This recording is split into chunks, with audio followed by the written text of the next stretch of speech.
Rockets. I always like to preface any of these courses by saying these are techniques and fuels that I like to use. They're not the only way to do these things, but if you're just getting started into building multiple types of rockets outside of just black powders, start with these formulas and these techniques and that sort of stuff. You'll get rockets that are going to fly, they're going to perform well, they're going to work, but inevitably you're probably going to develop your own, little tweaks, your own little formulas, your different nuances to produce a product that works right for you. One of the truisms in fireworking is that you ask any 10 different people what their favorite whistle fuel is, how to build something, where to get chemicals, you're going to get about 20 different answers. Everybody thinks that their answer is the only way to go. So just kind of take everything with a little bit of a grain of salt and recognize that this is what I like to do, this is what works for me, and so on and so forth. One of the things that I've kind of noticed since I started making tools for the pyro industry about 10 years ago is that you can really simplify a lot of different components, a lot of different tools, and those sorts of things to produce a wide variety of results. And to that end, I found that most people that are building rockets, you don't need to have 100 different sets of tools to make a ton of different rockets.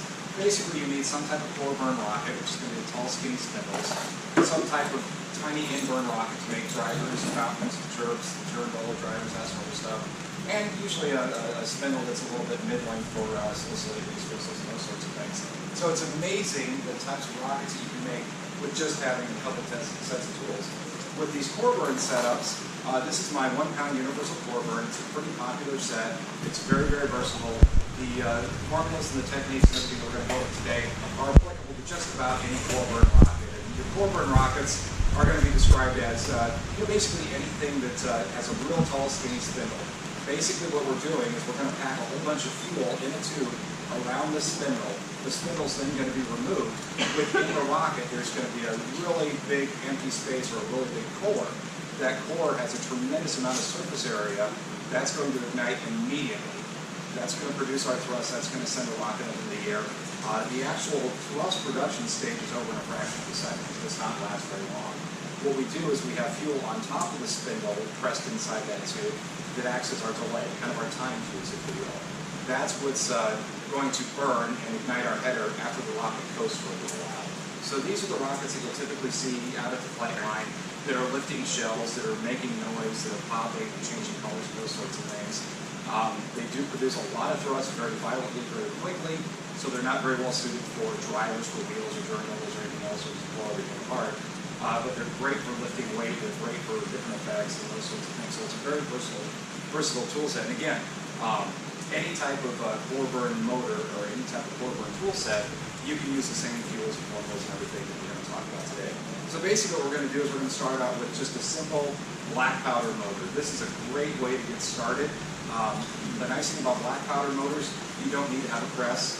You don't need to have exotic chemicals. Black powder is very, very simple to make. You can ball mill it if you wish. Otherwise, you can simply just screen it together as long as your ingredients are fine enough.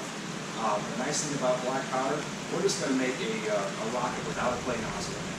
This is easily the simplest, most foolproof way to build a motor that's going to fly right out of the gate your very first time.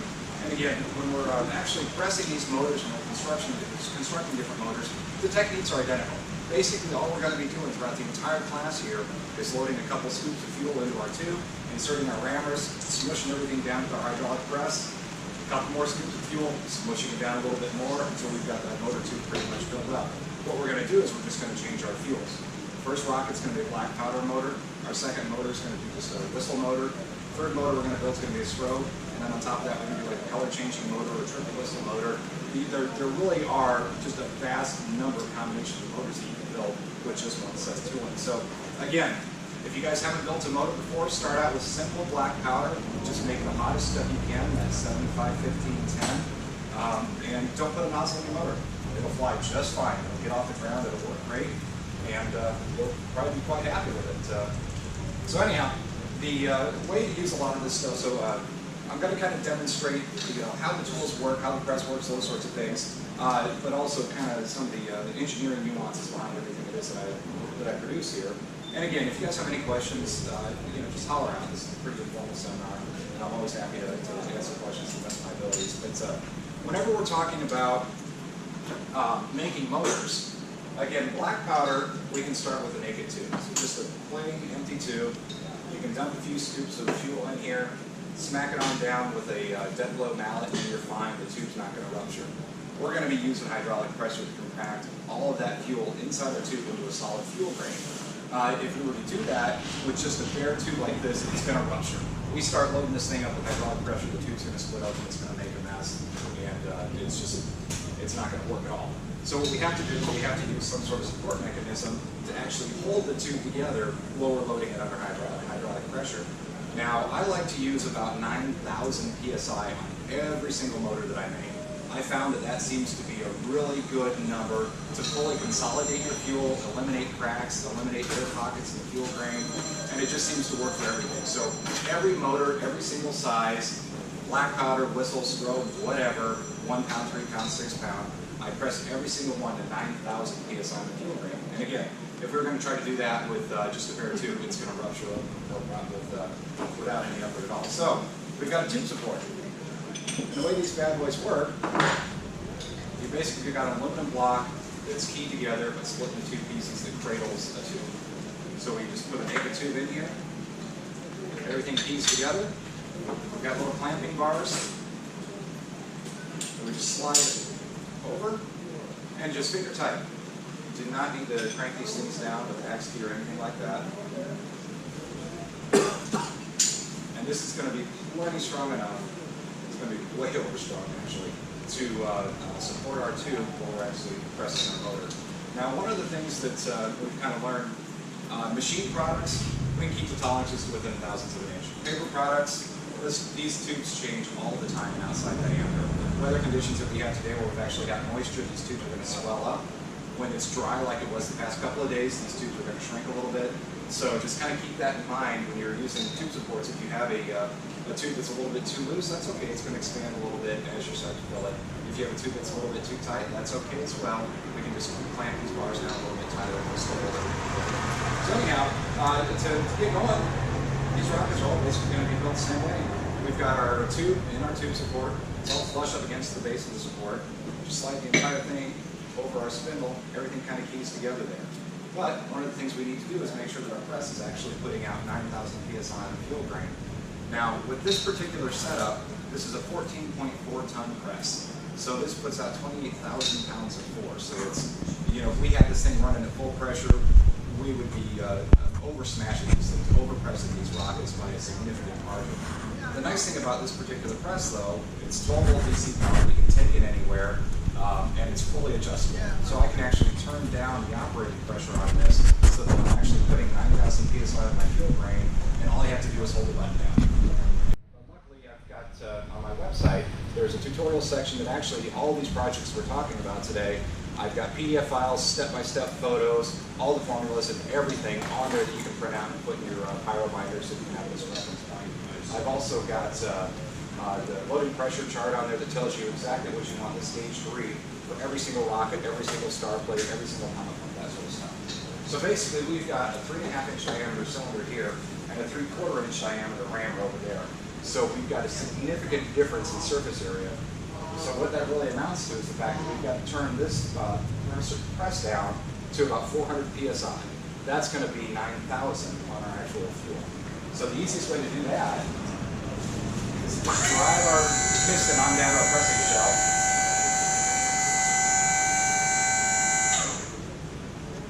We've got a little cap here just to the left of the gauge. That covers our adjustment, or our pop-off adjustment. We're just going to kind of unscrew this. It's usually a little bit easier to do when you got light.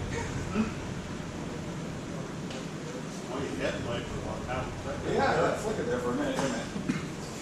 Anyhow, it's one of those things that's really, really easy to see.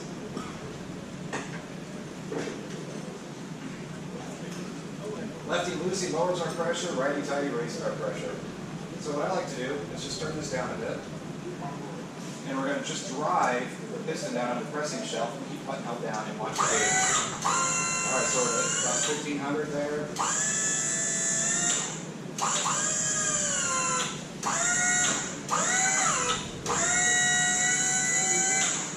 Alright,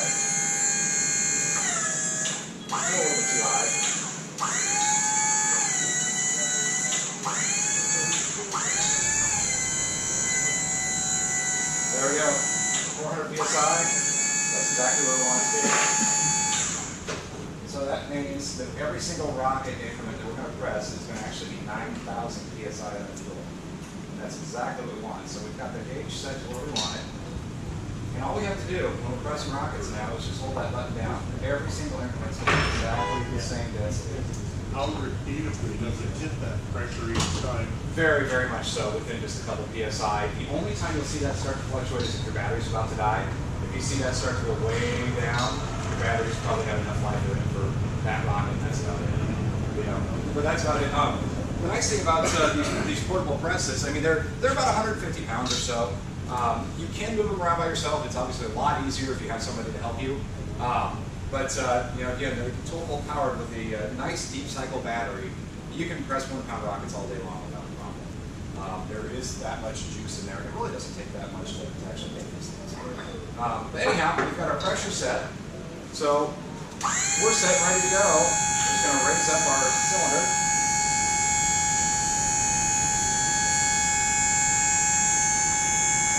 And again, brand new press. Just unwrapped it this morning. That's the first powering it's had.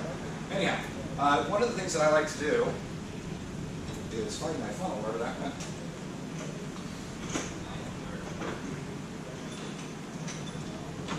There we go. Your very first increment of fuel, and this is going to be the case whether you're using a tube support or not, nothing is locked together. If I were to pick up this tube support, the spindle's going to fall at the bottom. If I have loose fuel in there, it's going to dump out all over the place. But what I found is with 1-pound rockets, 2 level teaspoons when you're pressing under hydraulic pressure seems to be about right. That seems to be a really good increment size. If you're hand ramming, you might want to go down to 1 teaspoon per increment, just so you can impact things more completely. Kind of a helpful hint, if you're building rockets and for whatever reason you're having a lot of explosions, a lot of KOs on the launch line, there's a very good possibility that your increment sizes are a tad bit too large. Try cutting them in half, pressing up another rocket, and see what happens. And usually that'll solve a lot of problems. Anyhow, we've got 2 level teaspoons of black powder fuel in there. Our number 1 rammer, which actually has our nose pump or exhaust nozzle former on there. We're just going to push this whole thing in here. Just see it in my hand. And again, if I were to pick this up right now, loose fuel is going to dump out everywhere. So what I have to do is grab it by the actual base here and put the entire thing in the press. Kind of center it up a little bit. And normally I'd be over on this side, but since I'm showing you guys what's going on here, I'm just going to have a look at it from the back. Now we've got a couple different lines on all of our rammers. You'll notice that there's a top line and a bottom line. This top line is our no-pass line. That means that if we ever see that line disappear into the motor tube, we're smashing metal on metal. So our rammer is actually going to contact our spindle. Not only can that do some serious damage to your tools, but that can also cause premature ignition, and that's something you definitely don't want. So always be mindful of where that top line is. If you see it dip into your tube, stop immediately. And the best thing you can do is throw that entire assembly into a bucket of water. That rocket's gone. Let it soak. Pull everything apart. That won't hurt so much. So anyhow, this very first increment, I'm going to keep an eye on that particular line here, and I'm just going to drive this all the way down until I hear the pop-off valve open up, and I guess, again, we're going to get 9,000 psi.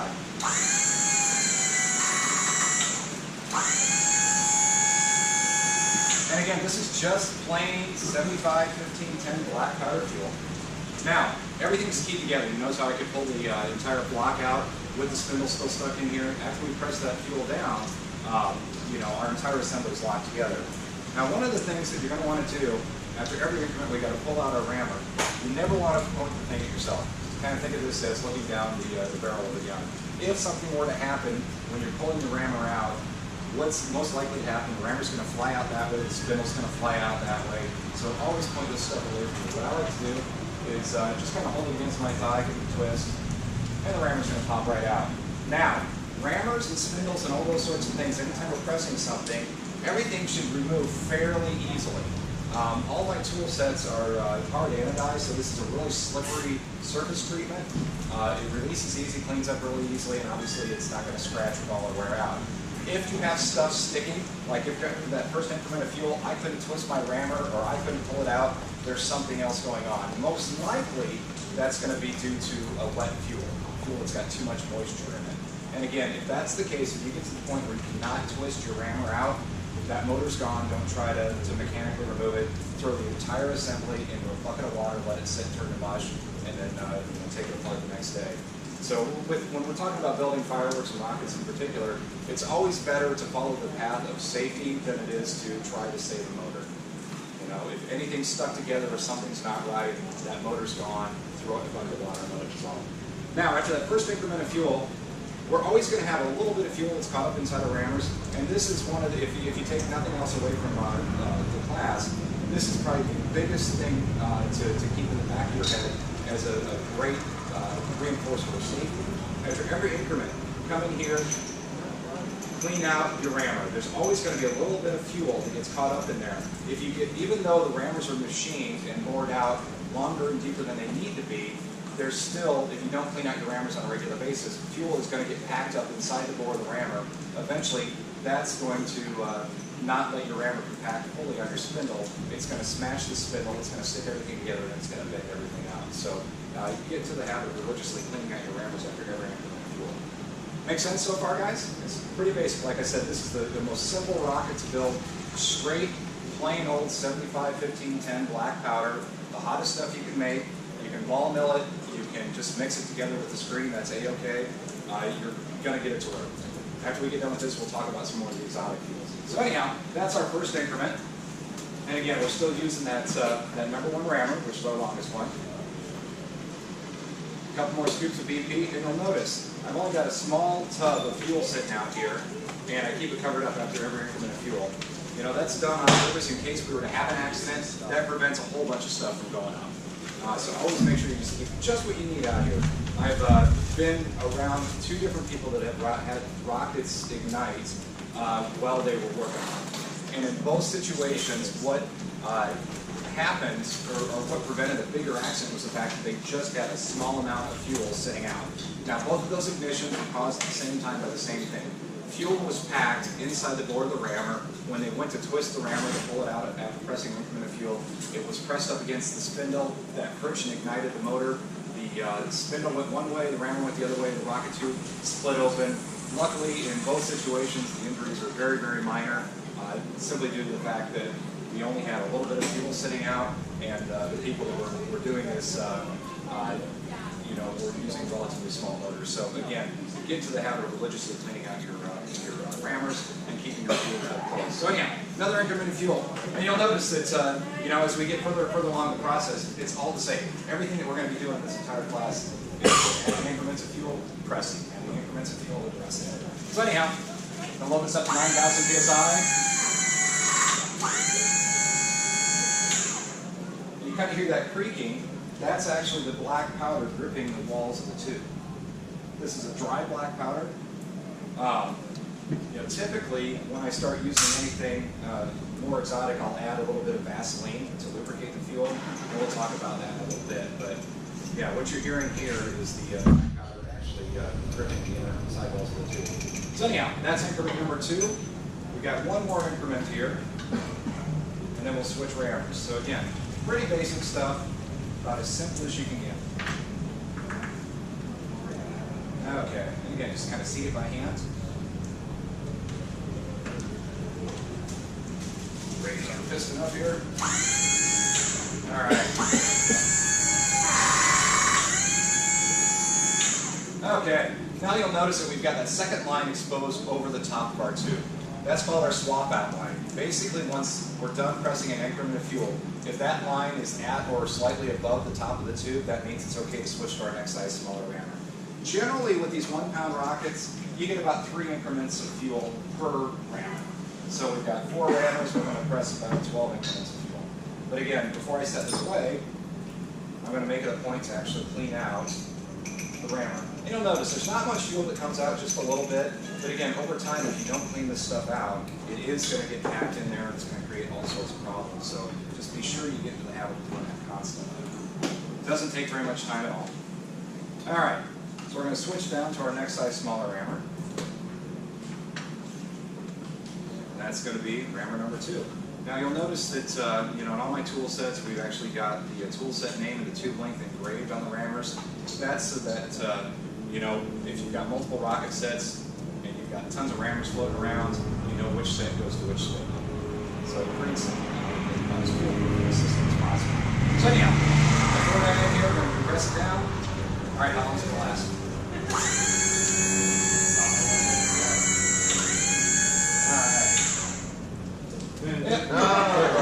Yep. What's that? It doesn't look like you turn too much of any dwell time or anything. That's Not at all. I just hold it down until I hear the valve, the overflow or the pop-off valve open up, and just raise it right back up. And it seems to work A-okay. Is that just for black powder? Or is that Everything. You know, I might give it a half second as well, but for the most part, I don't have to worry about it. What he was asking was how much time do you want to keep the rammer applying force with each increment of fuel? And that's typically called dwell time. Some guys will actually let each increment of fuel dwell for like 10 seconds or so, just keep it under pressure that long. My technique, I just press it on down until I hear the pop-off valve open up, raise it back up, maybe give it a half second, hold it down, but I found that it really, at least in my applications, doesn't make any difference. So, any other questions while we're gone? What about the fuel? Do you granulate it at that time? Yep. In fact, okay. So this is just plain black powder fuel that's been balled. I dampened it and granulated it, so this is actually dry. Most times, anytime I'm pressing, and that's why we kind of hear that creaking noise because the fuel's dry. Most times when I'm pressing motors, the fuel that I'm using is going to be lubricated with 3% Vaseline dissolved in lacquer thinner. That really helps consolidate everything. It's kind of weatherproofs it to a point as well. You definitely want to do that with whistles and strobes and anything else. Black powder, some people like to lubricate it, some people don't. I typically do. I grab a batch of fuel and just dry. That's all. So, any other questions, guys? All right. So we're making some more progress here. And again, we're still packing fuel around our spindle. We're still using this number 2 rammer. This will probably be the last one we'll get into.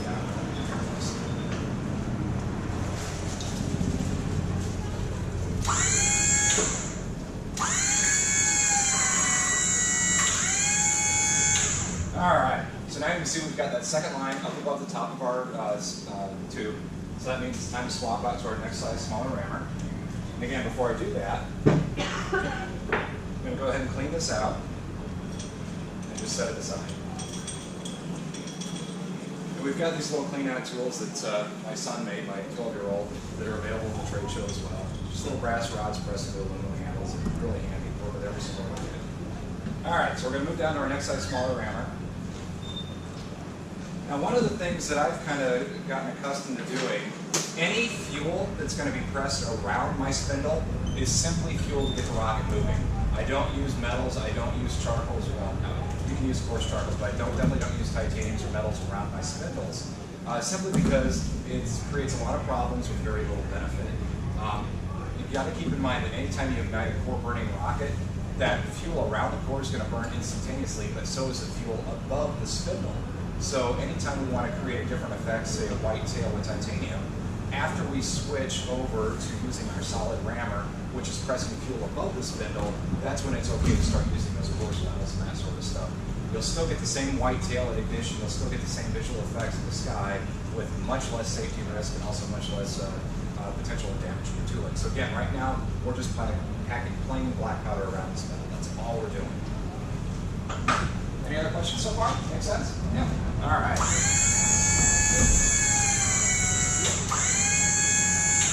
You do that with your hand drivers also? Yeah. Anytime I've got any sort of spindle, even if you're invert, that first instrument never has metal on it. In my personal opinion, I don't feel that the risk of putting titanium around your spindle is really worth the visual effect. Both because of the potential to damage your tooling, but also the potential to have an ignition. All right. So again, cleaned out that rammer. A couple more scoops of fuel, and then we should be pretty darn close to being able to stop this.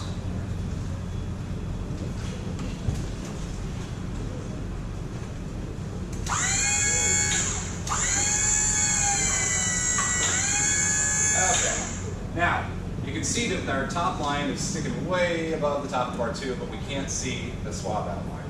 However, if I just raise this up a smidge, that swap outline was only about a 32nd of an inch under the tube. So it's okay to go ahead and swap out to your next size smaller rammer. And again, this is our last cord rammer. So we're going to clean this out real quick. And this is the point at which, okay, I've got fuel packed all the way around that spindle, and I've got a great big empty void at the top of the tube. So I've got just plain black powder here. This is where I can switch over to something that's got, say, charcoal in it or aluminum or whatever. I've got some black powder that's got a little bit of titanium in it, buried in here someplace. Yep, here we go. So what this is going to do, we're going to have a quiet whoosh of a motor take off right away, but we're going to have a white tail immediately as well, because what I'm doing is using the same black powder fuel, but I've got titanium in it. It's like 80 mesh titanium by about 10% or so. You can play around with mesh sizes and amounts you're putting in, but I found that anywhere between 80 and 100 mesh, anywhere between 8 to 10% by weight to your fuel, gives you a nice tail. And again, that fuel that's above your spindle really isn't contributing much to the thrust of the motor at all. It's really just a delay that allows the motor to coast to height before it ignites your heading. And again, that's where you put your effect in. That's where you put your tail. Anything above our spindle, we can press in different color star comps if we want a motor to change from red to blue to green. One of the fun things to do, and we can actually do this with a whistle motor, is above the spindle, we'll press in alternating layers of BP, whistle, BP, whistle, so you have like a triple whistle rocket. Other fun things to do, alternate above your spindle, salicylate versus benzoate whistles, and have a staccato whistle. So it'll be high pitch, low pitch, high pitch, low pitch, high pitch, low pitch, and then it'll ignite. So there's tons of different things that you can do, but again, my personal preference is that anything you put around your spindle is to simply get the motor to fly. Anything above the spindle is for visual effect. So we're above the spindle now. We're going to switch over to our solid rammer. I've got my fuel that's got about 10%, 80 to 100 mesh tie in it. With titaniums, people always ask me, what kind of titanium should I use? Use whatever you've got, with the exception of spherical titanium, with little ball bearings. That stuff is an absolute nightmare to work with. Granular tie sponge works really well. Quite honestly, though, one of my favorites to use is just coarse aluminum. 80 to 100 mesh aluminum, right about there, gives you darn near the same visual representation up in the sky, but it's easier to work with, and it's cheaper, and it's a little bit more forgiving. But anyhow, in this situation, black powder with 10%, 80 to 100 mesh titanium mixed into it. So we're going to have a black powder rocket with nice light tail.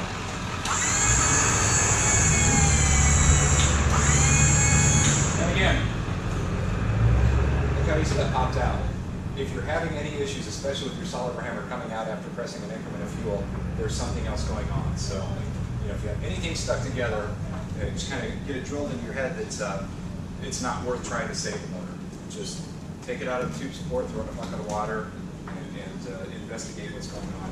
Like I said, 9 times out of 10, if you have something stick, it's usually due to fuel that's absorbed some sort of moisture or isn't fully dry.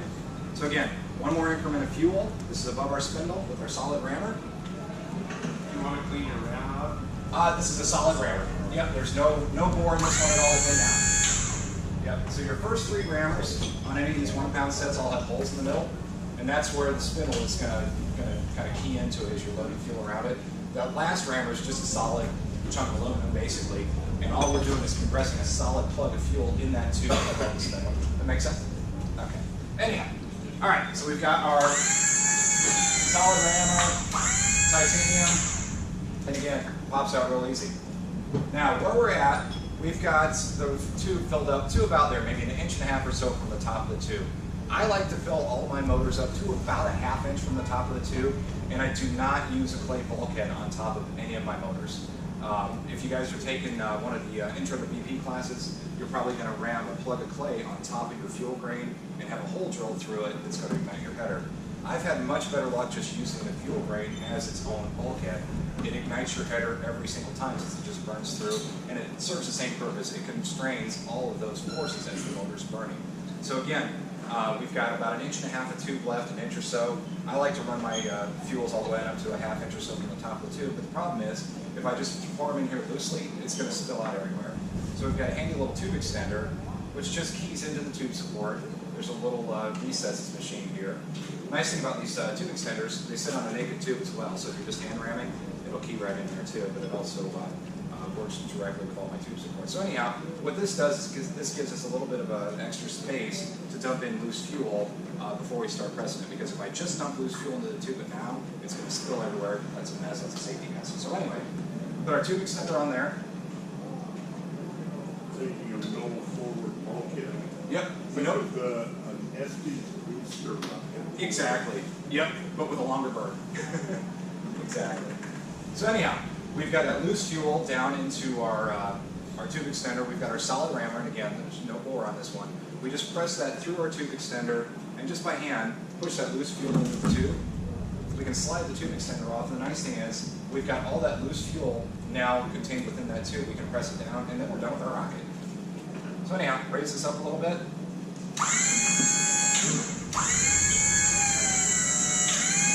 Alright, so that is one black nozzleless black powder motor. This is going to have a white tail. We can put whatever heading we want on here. This thing will probably hit 30 mile altitude, right around there.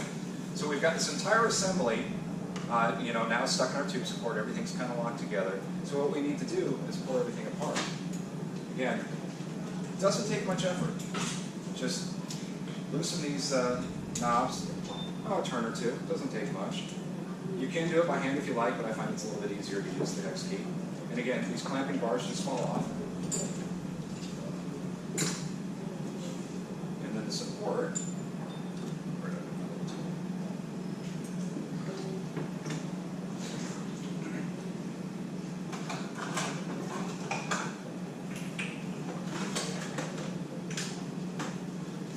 There's little recesses machined into each side of these supports. Just a little brass rod or whatever is all you need to pop them apart. The tube always gets stuck in one side. That's just the nature of the beast. The easiest way to pop this out, just take your solid rammer, just put it into your tube and pop it out. And again, you guys saw how easy that is. Keep in mind, we're talking about 9,000 psi in all of our fuel grains. Now, we've got a spindle stuck up inside our tube. We've got fuel packed around it to 9,000 psi.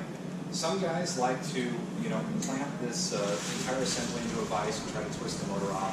I feel that that's a safety hazard, so I don't like to go that route. And it's also potential of cracking your fuel grain and damaging your motor as well.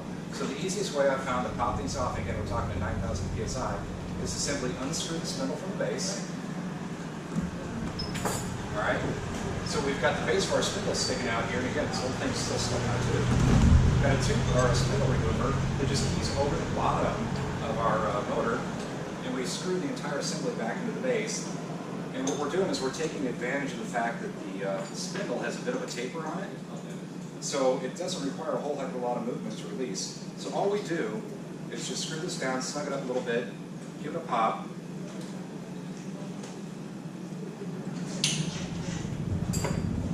And the whole thing just comes right off. That's it. That's how easy at 9,000 psi it is to pull a motor off the tube. So again, I'll pass this around. This is a nozzleless black powder motor. It's all ready to go. And again, that's the simplest way to start. That is, again, just hand ram those if you want. That is the easiest way to go. You're guaranteed to have a motor that's going to work. Absolutely guaranteed. It's going to fly. It's going to perform just fine. So anyhow, that's the basics of just a black powder motor. Any questions so far, guys? It's the simplest motor to make, and it's certainly one of the workhorses out there in the whole pyro hobby. So what we're going to do then is we're going to move on to making a whistle motor. And this is where we're going to talk a little bit more about the techniques that I use to make my fuels and everything else. But again, we're using the exact same tool set, the exact same techniques, the exact same loading pressures, the exact same everything. All we're doing is changing our fuels. So, I've got a schematic here. I've also got my formula listed on here. I'll just pass a few of these around. There you go, sir. All right. I guess I'm going to pass these back there. And again, the full tutorial is on my website. Step-by-step instructions, how to make the fuels, how to make the rockets, and everything else. Pictures, all that kind of good stuff on there as well. So, we're talking about different types of whistle fuels. There's basically two different families of whistle fuels that are out there. There's benzoate whistle fuels, and there's salicylate whistle fuels. The big difference between the two is that benzoates tend to burn a little less vigorously than salicylates. So what we're able to do, though, because they burn a little less vigorously, is we're able to use a core burn spindle to take advantage of the huge amount of surface area this creates. Benzoate whistles on a core burn spindle work absolutely fantastically. They are my favorites. The way you'll be able to notice them if you're out in the field, the salicylates will have a higher shrill shriek to them, kind of mousy. The benzoates are raspier, kind of like just facial taking off. It's my personal opinion. I mean, I like working with benzoates much more than salicylates. That's just a personal opinion of mine. But I also feel that I get more lifting power out of these. They're kind of like a freight train. They're not quite as coming off the long track like a bullet. They're building up power as they go. So anyhow, if you're going to work with core burn spindles, benzoate whistles are what you're going to want to use. And you'll notice on that schematic, we've got two different fuels that we're going to be using. Again, this is exactly like what we were doing with the black powder, except we're switching over to a whistle fuel. All of the fuel that's going to be pressed around our spindle is just basic benzoate-based whistle fuel. Anything above the spindle is where we're going to add 10% titanium to get that white tail. Now, our black powder we use to dry fuel. You know, that's simply what I had sitting in my day box. With the whistle fuel, we're using something that's got 3% Vaseline. And again, like I said, I've got step-by-step techniques online to show you how to do this. So essentially what I will do with my whistle fuels and my strobe fuels and any star comps, any of that sort of stuff that I press into the tube for the most part, I dissolve 3% by weight Vaseline in lacquer thinner, and I mix that in with my fuels. I'll granulate my fuels a half dozen times or so, let them dry, and what that does is that distributes that Vaseline throughout the entirety of the fuel. Just a very small amount, that 3% by weight. That helps it compress a lot easier. It doesn't grip the insides of the tubes. It releases nice and easy from your spindles. And again, it makes it a little bit more resistant to moisture and those sorts of things. Since I started using Vaseline years and years ago, I've noticed that I can press up a bunch of rockets, leave them in my day box, and they can sit there for, well, much more than days, you know, several months at a time, and the performance is the same when I go shoot them. I don't have to worry about moisture, you know, even with changes in the environment, those sorts of things. So I highly recommend, you know, adding that 3% Vaseline. Now, there are some guys that, you know, like to wax their tubes, which basically means they're melting a pot of wax, sticking a little dauber in the pot of wax, and running it through the inside of the tube. The same basic concept is to lubricate the wall between the fuel and the tubes, that way it doesn't grab everything and release a little bit easier. I haven't had very good luck waxing my tubes. I've always had great luck with 3% Vaseline dissolved in lacquer thinner with all my fuels. I did try mineral oil for a while. It never seemed to work quite as well. So, you know, again, inevitably if you start out with the formulas and techniques that I have, it'll work, but you might want to change things down the road to suit your own particular taste. So, anyhow, we've got that exact formula sitting right here in our little coffee can. We're going to press up a 1 pound whistle rocket. So Ben, Yeah. if you put the 3% in black powder, you find that detunes it a little bit? Slightly. My philosophy is to kind of err on the side of repeatability and reliability. Let's say my 1 pound rockets, you know, go 500 foot lower in altitude than somebody else's, or 100 foot or whatever, but they work every single time. That's kind of my preference. So yeah, the lacquer thinner will slow down the fuel a smidge, but I would rather have my rockets work every time than you know, speed it up. So that's just kind of my philosophy. Any other questions, guys? Yes, sir.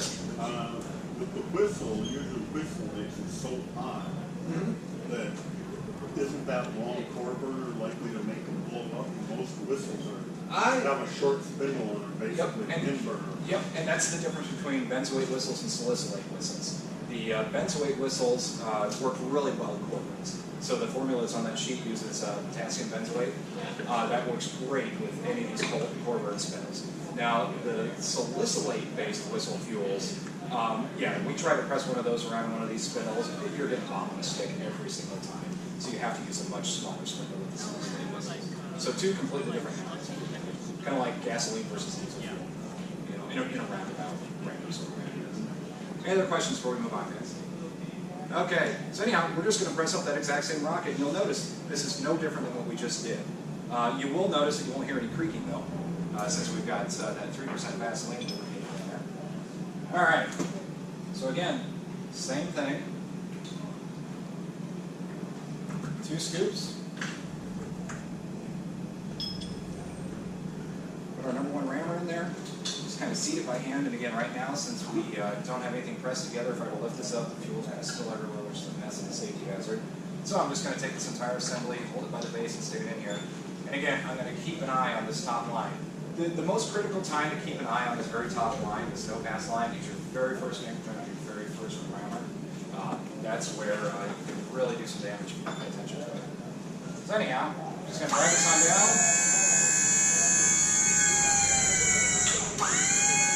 There we go, 9,000 PSI, that easy.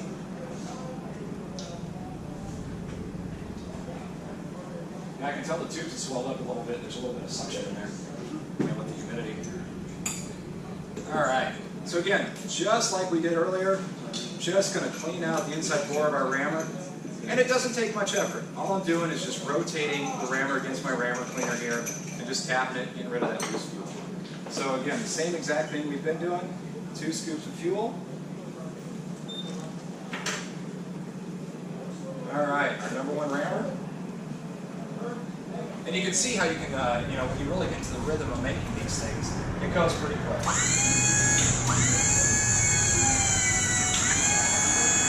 There's always 2 scoops, you have a cold raisin brand. Yeah, that would make sense. Yeah, it's a lot of 2 scoops and rinse and repeat. That's pretty much the entirety of making rockets.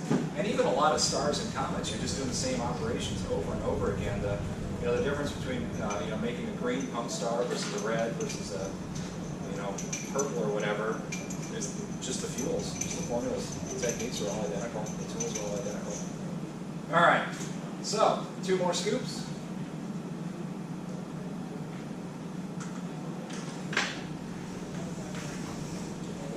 Press this on down in here, and that'll be the last one with this particular rammer.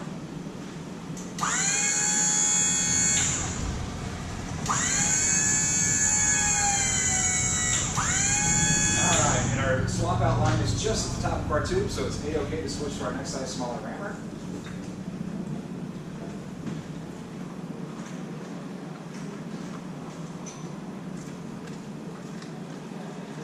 It would be nice if we'd have some consistent lights. Alright, so that's it for our number 1 rammer. Gotta have my coffee. And switching on over again, our benzoate whistle fuel. I've fallen in love with this particular formula. I've been using it for years. It's kind of in the middle of the range as far as power goes, but man, it is reliable. It produces a great sound. It's very easy to work with, and it does a good job lifting. These little 1-pound motors, you can easily throw a 4-inch ball shell on them and get it way higher than you're ever going to want to go with this particular whistle fuel. I've got some guys using these tool sets to lift 6-inch ball shells, and they got them dialed in pretty well. But my favorite is just to throw 4-inch ball shells on top of these and just sit back and watch the action. All right. So again, doing the same thing, just cleaning out our rammers. And like I said, the fuel that we're using around our spindle is just that basic whistle fuel, no additional metals, nothing in it at all.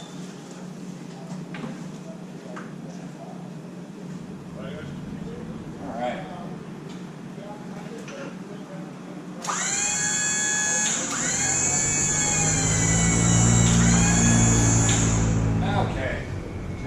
Our swap out line is just a hair underneath the top of the tube. I know that since it's really close to being visible, we can go ahead and switch over to our next size smaller rammer. We'll go ahead and clean this one out first and set it aside.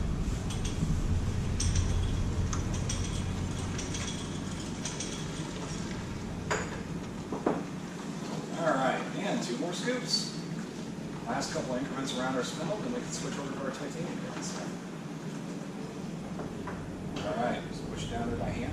It's always a good idea to get in the habit of seating the fuel by hand first, just to make sure everything is in the right spot. to make sure that you've got the right grammar. Just makes life a little bit easier.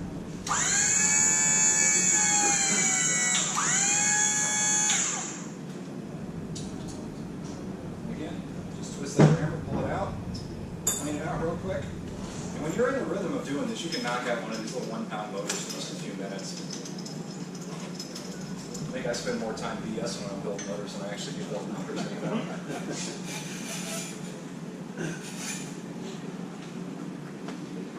Alright, so again, 2 more scoops, exact same thing. Might be the difference between sodium or potassium? You know, I like the potassium a little bit better. The sodium is a little bit fluffier. Though I've got a, I like the color of the potassium too. It's a little reddish flame from it, it's yellow. I've got a 55-gallon drum of sodium benzoate, and for those of you guys that haven't played around with sodium benzoate, a 55-gallon drum is just, the size of a semi-ton. So I need to start using it.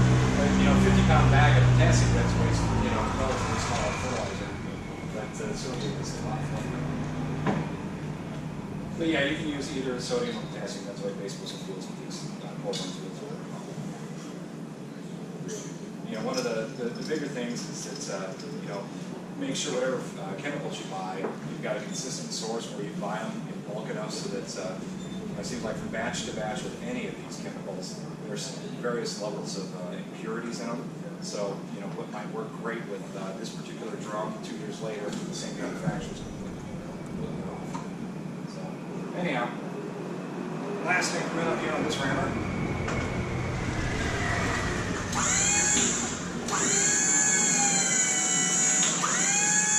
Okay, so now our swap out line is basically at the top of our tube. This is our last chord rammer here. And one of the things you'll notice is that very last increment on the chord rammer, there usually does get to be a fair amount of fuel trapped up inside that door. So just make sure that you spend the time to clean that out. Alright, so now we've got fuel packed all the way around our spindle up to about there.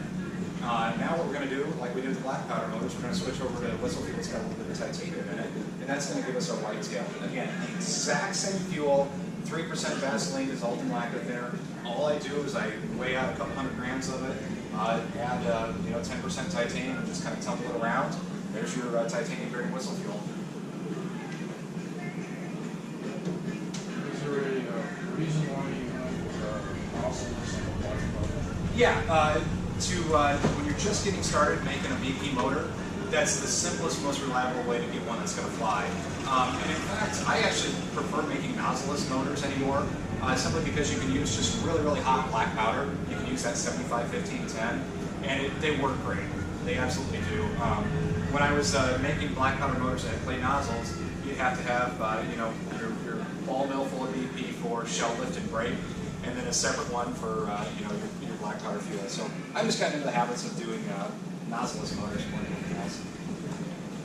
But again, that's just my personal preference. Everybody's kind of got their own way of doing it. But, You ever do nozzles on whistle rockets? I have not played around with nozzles on whistle rockets. I know some guys have, but that's not anything I've toyed around with now. All right, so yeah. We're going to go ahead and start loading our visual effect up here. So our whistle fuel will be titanium. And again, it's that solid rammer, the exact same thing we've been doing.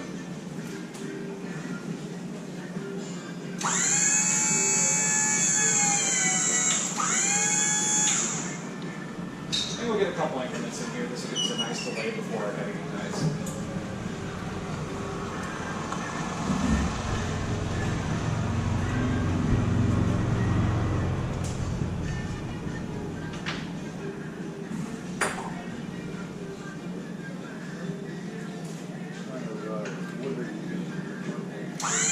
My charcoal, I use just basically fine 2x4 scraps.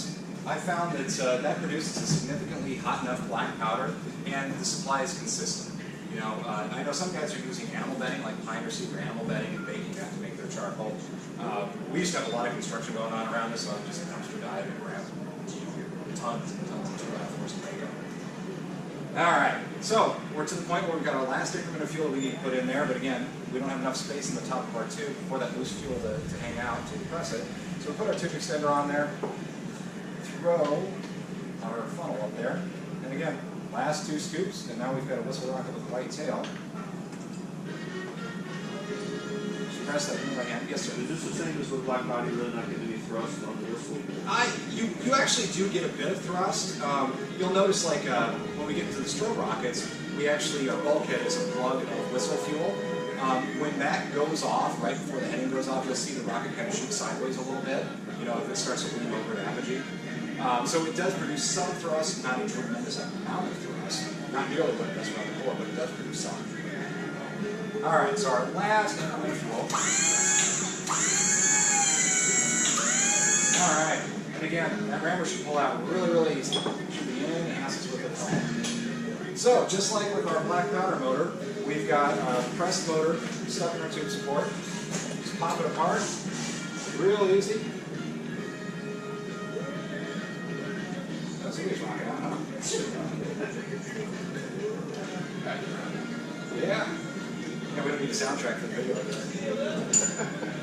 All right, so again, we've got the motor stuck in here. Just a little brass rod will pop these apart. And again, you've always got it stuck in one side. Just that solid rammer pops right out. No muss, no fuss. And again, just like the black powder motor, I don't want to twist this off. The potential for ignition just is too high in my opinion, and the potential for damage is too high in my opinion. So I just I prefer to pop these off using a whistle motor. So again, we're 9,000 psi on the fuel grain. We've got a whistle rocket that's ready to go. This thing will take a 4-inch ball shell up quite a ways. Lightly loaded this motor, let's say I put 100 grams of flash on top of it, we're well into a half-mile altitude. Does the black powder outperform the whistle? No. No, the benzoate whistle does so much better. All right, so that was 9,000 psi on the fuel grain. Here is our whistle motor. Pass it around if you guys want to look at it. All right. Any questions so far? I mean, the techniques are identical to making the black powder motor. The only thing we're changing is the fuel. On the same thread, you said 4-inch bits. What would you put on black powder? Once you get dialed in, I mean, those will take a 3-inch shell up without a problem right out of the gate. Yeah. It's all in how you kind of refine your techniques and your fuels and that sort of stuff. There was a guy that I met. It must have been a couple PGIs ago that was lifting like 3-inch ball shells with 3/8-inch ID motors. Yeah, the itty-bitty little things. I mean, they look like spolettes, you know, lifting ball shells. But he had them dialed in. But most commonly, you know, with these 1-pound motors, you know, a 3 or 4-inch ball shell is very, very typical. You know, some of the guys are doing, you know, 5s and 6s. They're not going particularly high, and the failure rate is, you know, higher. But it can be done. That's for sure. So, anyhow, that's our whistle rocket with the white tail. Any more questions? One of the strobes. All right. This is the one that everybody is always quite interested in, the strobe rockets. Again, our techniques that we're going to be using to build these are identical to what we've been doing the last 2 motors. All we're doing is changing our fuels around a bit. And like I said, online, I've got full photos, tutorials, and everything else for these particular motors. Yep, so we've got cross-section here. And again, this is just the technique that I use. There are several different ways to build a strobe rocket. This is my personal favorite way of doing it.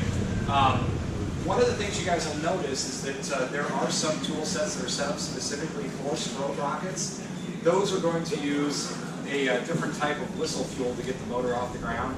But the concept between making a whistle or a strobe rocket using slow slate fuel or benzoate fuel is pretty much the same thing. Essentially what you've got is the lower half or 2/3 of your motor tube. That's simply just whistle fuel. That's what's going to get the motor off the ground. That's what's going to get the rocket to fly. The strobe fuel that's pressed around the spindle the last half or 1/3 of the way up, that's what actually creates our popping sound.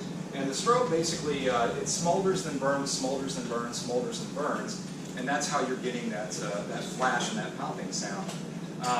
There are a lot of different strobe fuels that are out there. That's one of my favorites.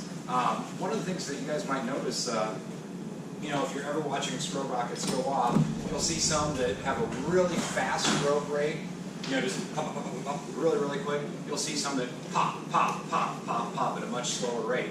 The way to actually change the frequency of your strobe and the sound of your strobe, thank you, sir, is with the granulation or the granular size of the magnesium that's in there. Coarser mixtures of magnesium are going to burn at a slower rate, or let me rephrase that. Strobe fuels made with coarser mixtures of magnesium have a much slower strobe rate than strobe fuels made with finer mixes of magnesium. It's all personal preference. I like the slower kind of Apache helicopter sound flying overhead, so that's what this particular fuel does. If you want something a little bit faster, just substitute out some of the coarse magnesium with finer magnesium, and you're going to be good to go. But one of the things to really keep in mind with strobe rockets, and you're going to want to make sure that you get your whistle rockets dialed in before you switch over to these. That strobe fuel produces absolutely zero thrust. I mean, it basically doesn't contribute anything but a visual and an auditory effect to the flight of the rocket. So we want to make sure that we don't press a whole heck of a lot of strobe fuel above our spindle. A 1/4 inch, 3/16 of an inch or so is about the maximum that you want to do over the top of the spindle. If you press much more than that, since strobe fuel burns so incredibly slow, that rocket's going to go up, it's going to strobe, it's going to strobe, it's going to start coming down, it's going to keep strobing, it's going to keep strobing, it's going to keep coming down, it's going to hit the ground, keep strobing, and so yeah, make sure that that's the one critical thing with strobe rockets, is to make sure you don't have a whole heck of a lot of strobe fuel pressed over the top of your spindle. But again, the other techniques to doing this are identical to what we've just done. There is absolutely no difference. We're going to use the exact same whistle fuel that we've been using, and then we're just going to switch over to strobe fuel. When you're first starting to make these, a good rule of thumb is your first 2 rammers, whistle fuel. Your last rammer is going to be the strobe fuel around your spindle, or your number 3 rammer, excuse me. And when we switch over to our solid rammer, we do 1 scoop of strobe and 1 scoop of whistle as our increment above our spindle. So just that's a good way to start. As you get these dialed in a little bit more, you can start pulling away a little bit more whistle fuel from around the spindle and adding a little bit more strobe. The more strobe you can press around your spindle, the more pronounced your popping effect's going to be. So the kind of the ideal balancing point is to have a whistle fuel that's violent enough to throw the rocket up quickly, but still leave a tremendous amount of area inside your tube for the strobe fuel. But as a good rule of thumb to get started, just follow this kind of diagram using your first 2 increments of fuel as whistle, then or your first 2 rammers, excuse me, as whistle fuel. Your 3rd rammer is strobe, and that's going to be sufficient to get you going. So again, we're going to get going with the same exact thing. That Benzweight whistle fuel, that's kind of my workhorse. I love it. It's reliable. It's simple to use, easy to work with. Take our number 1 rammer, and again, 9,000 psi. Just push everything in here by hand. Set the entire assembly in our press. Except I didn't. Oh, that was stupid, wasn't it? All right, so you get to see, you know, when I get to talking a little bit too much. Appreciate Oh, yeah, thanks for coming. but the vagaries of simultaneously scheduled seminars. Oh, yeah, it happens. Yeah, see, sometimes when I get to talking a little bit too much, I kind of lose track of what I'm doing here. So then, last year you somewhere you showed the using your nozzleless cooling. Yep. So what's the difference? You're doing nozzleless here. Yep. Is it the spindle's fatter here and shorter versus? That's really the only difference. The universal spindle is a little bit shorter, and I can actually show you this. I've got the nozzle set over here as well. The universal spindle is set up to actually form a nozzle if we wanted to use it. So it's a little bit more versatile than the nozzle is set up if you ever wanted to make black powder motors with a clay nozzle. But as far as anything being significantly different with performance, there are some subtle differences, but not huge differences. Again, the fuels and the techniques and everything, any core burn tooling setup is probably going to work with this just fine. You know, with maybe some exceptions here and there, for the most part, they're all pretty simple.